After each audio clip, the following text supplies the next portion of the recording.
Once upon a time, there was a young girl named Taylor who lived in a small village called Reading. She grew up on a tree farm with her parents and younger brother, surrounded by nature and the simple joys of country life. From a very young age, Taylor loved to sing and make up little songs about anything that inspired her active imagination.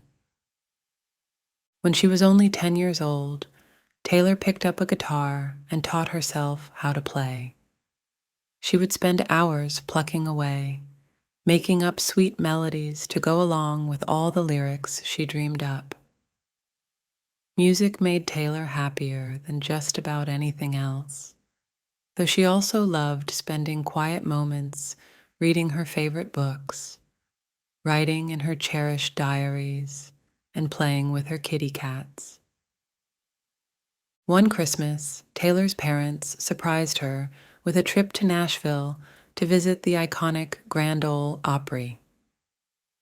As Taylor walked the halls lined with pictures of country music legends, she made a vow then and there to pursue her passion for songwriting and performing.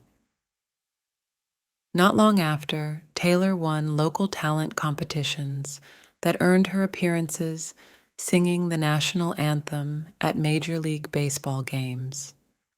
The wins kept coming as Taylor entered and dazzled bigger talent contests in Tennessee. Major record labels took notice and signed 13-year-old Taylor to a development deal. She learned to play guitar more skillfully and wrote tunes nonstop with Music City songwriters. But when different labels wanted to change Taylor's sound or image, her family made the courageous choice to walk away rather than compromise Taylor's vision.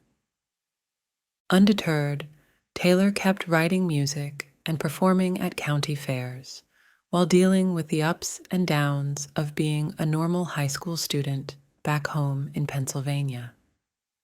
Then, one day, she got a call from a promising new label called Big Machine Records. Its founder, Scott Borchetta, believed in Taylor's talents and promised her full creative freedom. At age 14, Taylor became the youngest staff songwriter ever hired by Sony ATV Publishing. Just shy of her 16th birthday, Taylor released her self-titled debut album and captivated country music fans with her barefoot charisma, heartfelt songwriting, and masterful guitar and vocal work. Singles like Tim McGraw and Teardrops on My Guitar turned Taylor into a country phenom on the rise. She toured nonstop, opening huge arena shows before graduating high school as her album went platinum. Her next two albums, Fearless and Speak Now, made Taylor a global superstar. Fearless, in particular, dominated, winning the coveted Grammy Award for Album of the Year in 2010 when Taylor was only 20 years old. She became the youngest artist ever to win that honor. Over the moon from her Grammy triumph, Taylor did what she loved best to celebrate, putting her feelings into songwriting. The tunes she came up with next took her music in a more pop direction, culminating in Taylor's 2012 album Red, which became her first official crossover into mainstream pop superstardom. By 2014, Taylor had risen to the very top of popular culture as she gathered a record-setting string of hits from her album 1989. She became the first woman in the Nielsen era to log 3 consecutive albums each sell over 1 million copies in their debut week, affirming Taylor as a tour de force who appealed to audiences of all ages all around the world. Taylor used her powerful platform to stand up against inequality and sexual assault, issues she felt passionately about. She also became an outspoken champion for artists' rights amid rapid changes in the music industry. After clashes with streaming executives who Taylor felt underpaid musicians, She made a bold move in 2018 by signing a fresh record deal with Republic Universal that gave her full ownership of her master recordings going forward. When the sale of her previous label dashed her dreams of owning the masters of her first 6 albums, Taylor set plans in motion to record brand new versions of that older material. It meant incredibly hard work remaking over 150 beloved songs from scratch, but Taylor's dedication paid off tremendously. In 2021, she released her Taylor's Version re-recordings to critical acclaim and record-setting sales.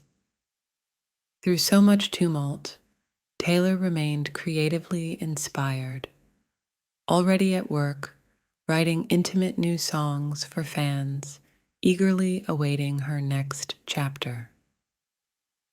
And though Taylor now lived a jet-setting life far from her quiet Pennsylvania hometown, she stayed rooted in what mattered most, making music from the heart, connecting with those who felt her lyrics spoke for them too, using her voice for good, and loving her fans who made it all possible.